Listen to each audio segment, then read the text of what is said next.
শিশু মৃত্যু 450, নিউমোনিয়ায় মৃত্যু ঝুঁকি 80% বেশি, লাং ফাউন্ডেশনের তথ্য। আজ চাঁদপুর সফরে যাচ্ছেন প্রধানমন্ত্রী। খাল খনন, ফ্যামিলি কার্ড বিতরণ ছাড়াও অংশ নেবেন দলীয় সভায়। জ্বালানি নিরাপত্তা নিশ্চিতে ঢাকা ওয়াশিংটন সমঝোতা স্মারক সই, এটি একটি মাইল ফলক, পররাষ্ট্রমন্ত্রী। শঙ্কা থাকলেও স্থানীয় সরকারের সব নির্বাচনে অংশ নেবে জামায়াত, ডক্টর শফিক। তিস্তার বিনিময়ে পদ্মা ব্যারেজ নয়।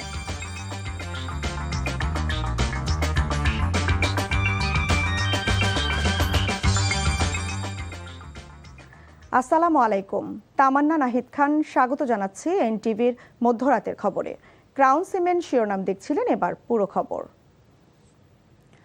আজ শনিবার চাঁদপুরে যাচ্ছেন প্রধানমন্ত্রী ও বিএনপি চেয়ারম্যান তারেক রহমান। তার সফর ঘিরে এরই মধ্যে সব প্রস্তুতি শেষ করেছে স্থানীয় বিএনপি ও জেলা প্রশাসন।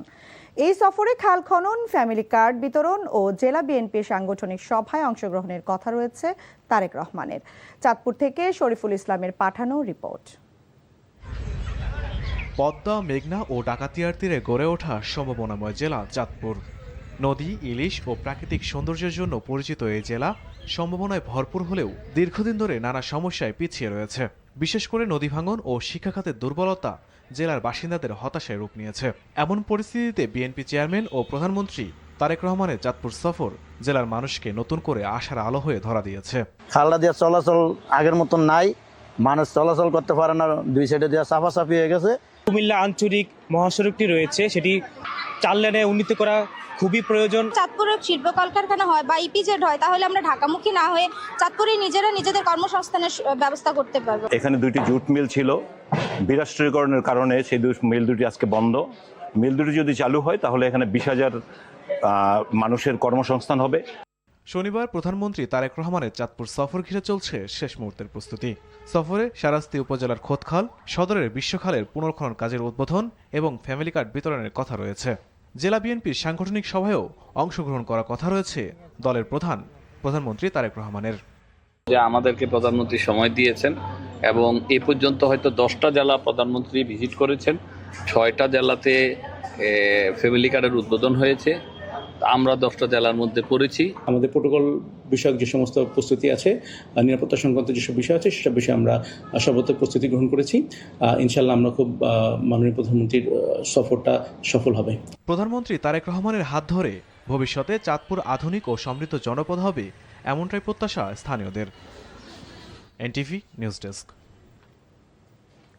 বৈশ্বিক জ্বালানি অস্থিরতায় দীর্ঘমেয়াদী জ্বালানি নিরাপত্তা নিশ্চিত করতে যুক্তরাষ্ট্রের সঙ্গে জ্বালানি সহযোগিতা সমঝোতা স্মারক সই করেছে বাংলাদেশ। এই চুক্তিকে দুদেশের সম্পর্কের ক্ষেত্রে মাইল ফলক বলছেন পররাষ্ট্রমন্ত্রী ডক্টর খলিলুর রহমান। আর সমঝোতা স্মারকের ফলে দুই দেশের কৌশলগত অংশীদারিত্ব আরও এক ধাপ এগিয়ে গেছে বলে মনে করেন মার্কিন জ্বালানি মন্ত্রী ক্রিস রাইট। বিস্তারিত শাহাদাত শাওনের রিপোর্টে। মধ্যপ্রাচ্যে চলমান অস্থিরতায় বিশ্বজুড়ে যখন চরম জ্বালানি সংকট চলছে, ঠিক এমন সময় স্বস্তির খবর এলো বাংলাদেশের জন্য। দীর্ঘমেয়াদী জ্বালানি নিরাপত্তা নিশ্চিত করতে যুক্তরাষ্ট্রের সঙ্গে যুগান্তকারী জ্বালানি সহযোগিতা সমঝোতা স্মারক সই করেছে বাংলাদেশ। এ চুক্তির ফলে সাশ্রয়ী মূল্যে যুক্তরাষ্ট্র থেকে এলএনজি ও এলপিজি সহ বিভিন্ন জ্বালানি পণ্য আমদানির নতুন সুযোগ তৈরি হবে বলে জানিয়েছে সরকার। ওয়াশিংটন ডিসিতে যুক্তরাষ্ট্রের জ্বালানি বিভাগে এই সমঝোতা স্মারক সই হয়। দুই দেশের মধ্যে বিশেষ এই চুক্তিকে আরেকটি মাইলফলক বলছেন বাংলাদেশের পররাষ্ট্রমন্ত্রী ডক্টর খলিলুর রহমান। এই সমঝোতা স্মারক বাংলাদেশ মার্কিন সম্পর্কের ক্ষেত্রে আরেকটি মাইলফলক। আমি এই উদ্যোগের পিছনে সমর্থনের জন্য বাংলাদেশের প্রধানমন্ত্রী তারেক রহমান এবং যুক্তরাষ্ট্রের প্রেসিডেন্ট ডোনাল্ড ট্রাম্পকে বিশেষভাবে ধন্যবাদ জানাই। অন্যদিকে মার্কিন জ্বালানি মন্ত্রী ক্রিস রাইট বলেন, এ চুক্তি দুই দেশের কৌশলগত অংশীদারিত্বকে আরও এক ধাপ এগিয়ে নিয়ে গেল। বাংলাদেশের সাথে যুক্তরাষ্ট্রের সম্পর্ক আগে থেকেই ভালো, ভবিষ্যতে এ ধারা অব্যাহত থাকবে। এই চুক্তির ফলে আমেরিকান ব্যবসায়ীরা লাভবান হবেন, পাশাপাশি বাংলাদেশের মানুষও উপকৃত হবে। এই সমঝোতা স্মারক অনুযায়ী কেবল জ্বালানি পণ্য আমদানি নয়, বরং তেল গ্যাস, জিওথার্মাল ও বায়ো এনার্জি খাতে সক্ষমতা বৃদ্ধি এবং প্রযুক্তিগত জ্ঞান বিনিময়ও কাজ করবে দুই দেশ। এর ফলে বাংলাদেশের জ্বালানি খাতের আধুনিকায়ন এবং গবেষণায় মার্কিন কারিগরি সহায়তায় পাওয়ার সুযোগ তৈরি হবে বলে জানিয়েছেন সংশ্লিষ্টরা। শাহাদাত শাওন, এনটিভি ইন্টারন্যাশনাল ডেস্ক। স্থানীয় সরকার নির্বাচনে মেকানিজম করে জামায়াতের প্রার্থীদের হারানো হতে পারে এমন শঙ্কা প্রকাশ করেছেন বিরোধী দলীয় নেতা ও দলটির আমির ডক্টর শফিকুর রহমান। রংপুরে সাংবাদিকদের তিনি বলেন, দেশের 70% মানুষ গণভোটের পক্ষে রায় দিলেও সরকার তা অগ্রাহ্য করছে। যুক্তরাষ্ট্রের সঙ্গে চুক্তি নিয়ে অন্তর্বর্তী সরকার জামায়াতের সঙ্গে কোনো আলোচনা করেনি বলেও জানান তিনি। জুবায়ের প্রধানের ডেস্ক রিপোর্ট। একদিনের সফরে রংপুরে একাধিক কর্মসূচিতে অংশ নেন জাতীয় সংসদের বিরোধী দলীয় নেতা ও জামাত আমির ডাক্তার শফিকুর রহমান। শিল্পকলা একাডেমিতে সুধী সমাবেশে অংশ নিয়ে জামাত আমির বলেন, আমেরিকার সাথে বাণিজ্য চুক্তি নিয়ে জামাতের সাথে কোনো কথা বলেনি অন্তর্বর্তী সরকার। এ সময় গণভোটের রায় এখনও বাস্তবায়ন না করায় সরকারের সমালোচনা করে জামাত আমির বলেন, বর্তমান সরকার ক্ষমতায় গিয়ে প্রতিশ্রুতি ভঙ্গ করেছেন। সংসদের বাইরেও লড়াই চালিয়ে যাব। আমরা গভীর আস্থাশীল গণভোটের রায় এই বাংলার জমিনে একদিন ইনশাআল্লাহ বাস্তবায়ন হবে। ভালো কাজ করবে সরকার, শুধু সমর্থন দিব না, সহযোগিতাও করব। যদি সরকার কোনো মন্দ কাজ করে, অপকর্ম করে, রুখে দাঁড়াবো ইনশাআল্লাহ। আমরা ছেড়ে দিব না কাউকে। সমাবেশে স্থানীয় সরকার নির্বাচনে নেতাকর্মীদের প্রস্তুত থাকার আহ্বান জানিয়ে জামাত আমির মানুষের ভোটাধিকার প্রতিষ্ঠায় আন্দোলন চালিয়ে যাওয়ার ঘোষণা দেন। সকল নির্বাচনে অংশগ্রহণ করেছি, এবারও আমরা ইনশাআল্লাহ করব স্থানীয় সরকার নির্বাচনের সকল স্তরে। এবং এইটা নিয়ে আপনি বলছেন কোনো আশঙ্কা আছে কিনা, অবশ্যই আছে। কারণ আপনারা দেখেছেন জাতীয় নির্বাচনের পরে 2টা উপনির্বাচন হয়েছে, একটা শেরপুরে আর একটা বগুড়ায়। আপনারা সেখানকার চিত্র, কাণ্ড, কারখানা সবই দেখেছেন। আমরা জনগণকে অনুরোধ করব যে জনগণ যেন নিজের অধিকারের পক্ষে আরেকবার তারা যেন সজাগ হয়, সোচ্চার হয়। একটা জিনিস মনে রাখবেন, সকল রোগের ঔষধ হচ্ছে জনগণের ম্যান্ডেট। এ সময় দেশের 42 জেলায় দলীয় নেতাদের প্রশাসক হিসেবে নিয়োগ দেয় সরকারের সমালোচনা করেন ডাক্তার শফিকুর রহমান। জুবায়ের প্রধান, নিউজ ডেস্ক। গঙ্গা নদীর ফারাক্কা পয়েন্টে ভারতের একতরফা বাঁধ নির্মাণ করে অভিন্ন নদীর পানি প্রত্যাহার করে বাংলাদেশের উত্তর পশ্চিমাঞ্চলকে মরুভূমিতে পরিণত করেছে। শুক্রবার ঐতিহাসিক ফারাক্কা দিবস উপলক্ষে বিএনপি মহাসচিব মির্জা ফখরুল ইসলাম আলমগীর এমন অভিযোগ করেছেন। বিএনপির অফিসিয়াল ফেসবুক পেজে এক বার্তায় তিনি আরও বলেন, বাঁধের ফলে ওই এলাকায় পানি সংকট এবং প্রাকৃতিক ভারসাম্যহীনতা তীব্র আকার ধারণ করেছে। জীববৈচিত্র্য, প্রাকৃতিক ও মানবিক বিপর্যয়ের সম্ভাবনাকে উপেক্ষা করে তৎকালীন আওয়ামী লীগ সরকার জনগণের মতামতকে অগ্রাহ্য করে ভারতকে কয়েকদিনের জন্য পরীক্ষামূলকভাবে ফারাক্কা বাঁধ চালুর অনুমতি দেয়। ফখরুল বলেন, মজলুম জননেতা মাওলানা ভাসানী লং মার্চ করে বিষয়টি বিশ্ববাসীর নজরে আনেন। ফখরুল বলেন, সেই বাঁধ এখনো বহাল থাকায় সেটি এখন মরণ ফাঁদে পরিণত হয়েছে। এদিকে কুরবানির ঈদের আগে ভারতে পশু জবাই নিষিদ্ধের নিন্দা জানিয়ে জুলাই মঞ্চ পশু প্রেমের নাম ভাঙিয়ে ধর্মীয় আগ্রাসন থেকে ভারতকে বেরিয়ে আসার আহ্বান জানিয়েছে। ঢাকা বিশ্ববিদ্যালয়ের রাজু ভাস্কর্য চত্বরে সীমান্তে হত্যা ও ভারতে মুসলিম নির্যাতনের প্রতিবাদে শুক্রবার সমাবেশে জুলাই মঞ্চের মুখপাত্র ফাহিম ফারুকী বলেন, ভারতে পশু জবাই নিষিদ্ধের মাধ্যমে মুসলিমদের ধর্মীয় বিধান পালনে বাধা দেয়া হচ্ছে। এ সময় বিশ্বের মুসলমানদের ঐক্যবদ্ধ হয়ে ভারতের ধর্মীয় আগ্রাসন রুখে দেওয়ার আহ্বান জানান তারা। একই সাথে বক্তারা ভারতীয় সীমান্তে হত্যার নিন্দা জানিয়ে বলেন, ফেলানির মতো আর যেন কেউ হত্যার শিকার না হয় সেজন্য সরকারের জোরালো পদক্ষেপ নিতে হবে। ভারতের পশ্চিমবঙ্গ ও আসামে নির্বাচন পরবর্তী সংখ্যালঘু মুসলমানদের উপর নির্যাতন, মসজিদ, ঘরবাড়ি ও ব্যবসা প্রতিষ্ঠানে হামলা ও হত্যার প্রতিবাদে চট্টগ্রামে বিক্ষোভ মিছিল ও সমাবেশ করেছে হেফাজতে ইসলাম বাংলাদেশ। শুক্রবার বাদ জুমা মহানগরীর আন্দরকিল্লার শাহী জামে মসজিদের সামনে বিক্ষোভ সমাবেশ হয়। বিক্ষোভ সমাবেশে হেফাজতে ইসলাম বাংলাদেশের কেন্দ্রীয় নায়েবে আমির আল্লামা আলী ওসমান, চট্টগ্রাম মহানগর হেফাজত আহ্বায়ক কমিটির সদস্য সচিব মাওলানা এনামুল হক মাদানী বক্তব্য রাখেন। সমাবেশ শেষে একটি বিক্ষোভ মিছিল বের হয়। জাহাঙ্গীরনগর বিশ্ববিদ্যালয়ের এক ছাত্রীকে রাস্তা থেকে টেনে হিঁচড়ে অন্ধকারে নিয়ে ধর্ষণ চেষ্টার ঘটনায় অভিযুক্তকে ধরতে সকলের সহযোগিতা কামনা করেছে বিশ্ববিদ্যালয় প্রশাসন। শুক্রবার সন্ধ্যায় বিশ্ববিদ্যালয়ের সিনেট হলে আয়োজিত এক সংবাদ সম্মেলনে প্রশাসনের পদক্ষেপের কথা তুলে ধরেন রেজিস্ট্রার অধ্যাপক doctor ABM Azizur Rahman, proctor অধ্যাপক ডক্টর AKM রাশেদুল আলম এবং পরিচালক সংযোগ ডক্টর মোহাম্মদ মাহিউদ্দিন সুমন। ওই ঘটনাকে ন্যাক্কারজনক আখ্যা দিয়ে শিক্ষার্থীদের দাবির প্রেক্ষিতে কুইক রেসপন্স টিম ও দ্রুত সহায়তার জন্য একটি বিশেষ টিম গঠন ও সার্বক্ষণিক হটলাইন নম্বর চালু, পরিচয়পত্র বাধ্যতামূলক, বহিরাগত ঠেকাতে বিশ্ববিদ্যালয়ের বহিরাগতদের প্রবেশ নিয়ন্ত্রণ, ভ্রাম্যমাণ দোকান উচ্ছেদ, নিরাপত্তা জোরদার, সন্ধ্যার পর ক্যাম্পাসে আলোকায়ন সহ 14টি পদক্ষেপের কথা জানানো হয়। এই বিষয়টি আমাদের বিশ্ববিদ্যালয়ের অস্তিত্বের সাথে সম্পর্কিত, রাষ্ট্রের গুরুত্বপূর্ণ যারা ব্যক্তিগণ আছেন তাদের কাছে অনুরোধ রাখছি, সরকারের কাছে অনুরোধ রাখছি যে একটি ঘটনা ঘটিয়েছেন তাদের বিরুদ্ধে তাকে গ্রেফতার করে রাষ্ট্রের একটি নজির সৃষ্টি করা হোক, দ্রুত গ্রেফতার করে তাকে আইনের আওতায়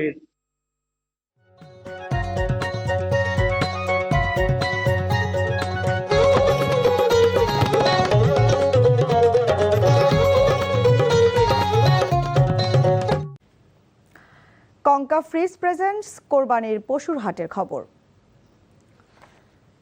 ফেনীতে কোরবানির ঈদ সামনে রেখে প্রায় 90,000 গবাদি পশু প্রস্তুত করেছেন খামারিরা। বড় গরুর পাশাপাশি ছোট ও মাঝারি গরুও রয়েছে এসব খামারে। খামারিরা বলছেন সম্পূর্ণ প্রাকৃতিক পদ্ধতিতে গরু মোটা তাজা করা হয়েছে। তবে গোখাদ্যের দাম বৃদ্ধি এবং গরু আমদানি নিয়ে দুশ্চিন্তায় রয়েছেন তারা। ফেনী প্রতিনিধি তোফায়েল আহমেদ নিলয়ের পাঠানো রিপোর্ট। কোরবানির ঈদকে সামনে রেখে ফেনীর অন্যতম বড় খামার ছাগলনাইয়ার জাহান এগ্রোতে প্রস্তুত করা হয়েছে 1000 কেজি ওজনের শতাধিক গরু। বিশাল আকৃতির এসব গরু দেখতে প্রতিদিনই খামারে ভিড় করছেন ক্রেতারা। তাদের সবার দৃষ্টি কেড়েছে কালো রঙের মকা গরুটি। খামার সংশ্লিষ্টরা জানান প্রায় 2 বছর ধরে বিশেষ পরিচর্যা, পুষ্টিকর খাবার এবং চিকিৎসা সেবার মাধ্যমে গরুগুলোকে কোরবানির উপযোগী করে তোলা হয়েছে। তবে খামারিদের অভিযোগ মাঠ পর্যায়ে প্রাণী সম্পদ কর্মকর্তাদের তেমন কোনো সহযোগিতা পাননি তারা। আর আমাদের মেন সমস্যা হলো আমাদের প্রাণী সম্পদ অধিদপ্তর থেকে আমরা কোনো সহযোগিতা কেউ কখনো পাই নাই। সার্বিক সকল কিছুরই দাম বেড়ে যাওয়াতে এখন গোখাদ্যের দামও অনেক বেশি। এখন তো দেখা যাচ্ছে আমাদের সাথে কাস্টমারের দামের অনেক পার্থক্য থেকেই যাচ্ছে। ক্রেতাদের চাহিদার কথা মাথায় রেখে বড় গরুর পাশাপাশি ছোট ও মাঝারি গরু প্রস্তুত করেছে ফুলগাজীর উত্তর খাজুরিয়ার মদিনা এগ্রো ফার্ম। তবে জ্বালানি ও গোখাদ্যের দাম বৃদ্ধির কারণে দামে কিছুটা পার্থক্য দেখা যাচ্ছে। তবুও সন্তুষ্ট ক্রেতারা। গরুর যে ব্যবস্থাপনা সব কিছু মোটামুটি ভালো লেগেছে। আশা করি মোটামুটি আরেকটা সুবিধা এখানে জানতে পারলাম, লাইভ ওয়েটের মাধ্যমে গরু ওনারা এখানে বিক্রি করবে। হাট বাজারও তো মোটামুটি গ্যাদারিং থাকে অনেক, আর এখানে ওদের ফেজে গরুগুলা দেখছিলাম, সুন্দর লাগছে। এদিকে ফেনী জেলার প্রাণী সম্পদ বিভাগের দাবি, খামারিদের নিয়মিত প্রয়োজনীয় পরামর্শ ও চিকিৎসা সেবা দেওয়া হচ্ছে। স্থানীয় চাহিদা পূরণে এবার পর্যাপ্ত পশু প্রস্তুত রয়েছে। বাহির থেকে গরু না আসে তাহলে আমাদের খামারিরা মোটামুটি লাভবান হবে এবং আমরা সবসময় সচেতন আছি যাতে বাহির থেকে কোনো গবাদি পশু, বিশেষ করে ইন্ডিয়া থেকে কোনো গবাদি পশু ঢুকতে না পারে। ফেনীতে ছোট বড় মিলিয়ে মোট 5407 জন খামারি রয়েছেন। এবার জেলার কোরবানির হাটে বিক্রির জন্য স্থানীয় চাহিদার তুলনায় প্রায় 7000 বেশি পশু প্রস্তুত রয়েছে। NTV news desk.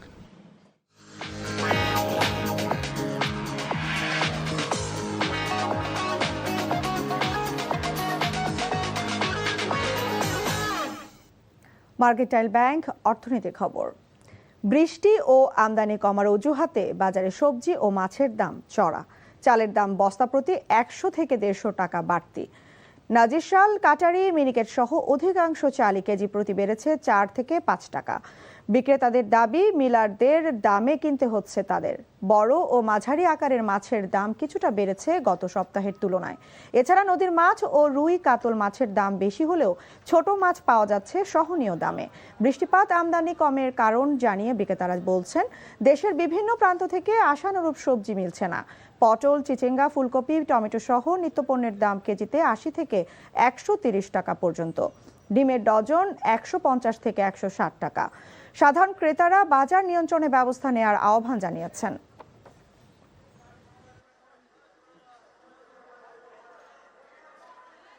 যেগুলো পুরান চাল আগের মতোই আছে, কোনোটা চাল এদিক সেদিক হয় না, শুধু নতুন চালের বাজার একটু কমে নাকি বাড়ছে। কক মুরগি আছেন 450, এখন 350 হয়েছে। কাঁচামরিচ 160, টোটাল এটা 80 টাকা, আরেকটা আছে 120 টাকা, শসা একটা আছে 80 টাকা, আরেকটা আছে 120 টাকা। আয়ের সাথে বাংলাদেশের ব্যয়ের বাজার কখনোই সঙ্গতিপূর্ণ ছিল না, আর হবেও না। দিন দিনে মুদ্রাস্ফীতিটা বেড়ে যাচ্ছে, ফলে আমাদের যে আয় হচ্ছে তার চেয়ে পণ্যের দাম অনেক বেশি। ওয়ানডে দলে ফেরার প্রস্তাব পেলেও তা ফিরিয়ে দিয়েছিলেন মুশফিকুর রহিম। বাংলাদেশের বর্তমান ওয়ানডে দলকে এই মুহূর্তে ভারসাম্যপূর্ণ মনে করছেন তিনি। ওয়ানডে ক্রিকেটে যেটা বললেন, আমার মনে হয় যে হ্যাঁ, অবভিয়াসলি আমার কাছে এসেছিল মেসেজ, বাট আমি মনে করি যে বাংলাদেশ টিম ইনশাল্লাহ এমন একটা পর্যায়ে এখন আছে এবং ইন ফিউচারেও যাবে। আমার ইনশাল্লাহ মনে করি যে ওইরকম সার্ভিস দরকার হবে না। ফুটবলকে কেন্দ্র করে মানুষের যে প্রত্যাশা তা পূরণের জন্য সরকার ও ফুটবল ফেডারেশন কাজ করছে। সার্বিক সব বিশ্লেষণ করে আগামী 2-3 দিনের মধ্যে জাতীয় দলের কোচের সিদ্ধান্ত নেওয়া হবে বলে জানিয়েছেন ক্রীড়া প্রতিমন্ত্রী আমিনুল হক। এ সময় সীমাবদ্ধতার বিষয়টিও মনে করিয়ে দেন তিনি। ফুটবলের যে ক্রেজ বা বর্তমানে ফুটবলকে কেন্দ্র করে বাংলাদেশের মানুষের যে একটা প্রত্যাশা রয়েছে, সেই প্রত্যাশাটা পূরণ করা হচ্ছে আমার কাছে সবচেয়ে বেশি জরুরি একটি বিষয়। যাদেরকে আপনারা আলোচনা করছেন যে অনেক ব্যয়বহুল কোচ বা তাকে এনে আমরা কতটুকু বেনিফিট পাবো বা আমাদের যে সীমাবদ্ধতা রয়েছে, সব কিছু মিলিয়ে আমার কাছে মনে হয় যে রাতারাতি কখনই কোনো কিছু পরিবর্তন করা সম্ভব না। এই ছিল মধ্যরাতের খবরে। এই খবরের ভিডিও সহ আপডেট জানতে ভিজিট করুন NTV অনলাইন www.ntvbd.com। এছাড়াও NTV জনপ্রিয় সব অনুষ্ঠান ও খবরের আপডেট জানতে ভিজিট করুন আমাদের ইউটিউব ও ভেরিফাইড ফেসবুক পেজ। ধন্যবাদ সবাইকে।